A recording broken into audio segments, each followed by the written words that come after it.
Brace for it. Whoa! Oh, shoot. I fell off my bike last week and hit my head on a tree. To be more specific, I, an absolute mountain biking beginner, fell off a mountain bike while riding an intermediate mountain biking trail at a highly ranked mountain biking park in West Virginia. And it wasn't technically my bike, it was a family friend's because I don't own a mountain bike. It was the last day of a camping trip with a few of my cousins, my aunt, and a couple other families. All of them seasoned mountain bikers except me. I thought the trip would be a good opportunity to challenge myself, try something new, and have some fun. And then, well, I went to a party in Gettysburg with my aunt's family and friends a few days ago, and somehow everyone there had seen the video of the fall. At this point, I've heard it analyzed again and again by people with more mountain biking experience than I can ever imagine having. I got air and didn't sit back. I landed on my front wheel.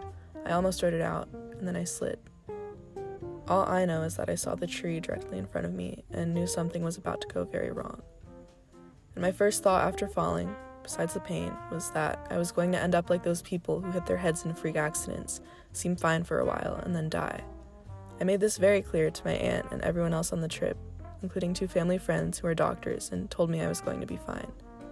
When I got home late that night, I looked up the Wikipedia page for Natasha Richardson, that British actress who hit her head on a tree while skiing and died tragically 2 days later.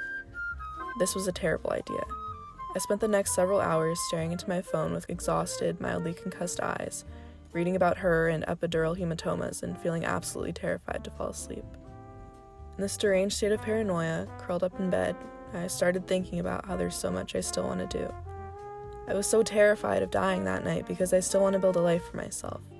I want to write and make movies and create, and I want to figure out how to turn that into a career. I want to travel again, I want to find love, I want to build a family, and I want to make sure my friends know they're a part of it. In that moment, thinking about all of these things in my bed in the dark, I couldn't imagine anything worse than not waking up and not being able to do them all. At some point that night, my eyes, bloodshot, finally closed, and in the morning, they opened again. I spent so much of this summer, maybe too much, trying to figure out who I am, what I want to do with my life, and what it all means. I got a summer job and opened a Roth IRA, and I've been going to the gym and getting back into podcasts and writing and reading, and I have an internship lined up for the fall, and I still don't have any of the answers I started out looking for. All I know is that I have a lot left to do. I went on this camping trip in part because I thought it might teach me something about life, about my family, about myself. As my cousin and I drove into the West Virginia sunset toward the campsite last Monday, I felt hopeful and inspired. And then, I fell off a mountain bike and hit my head on a tree.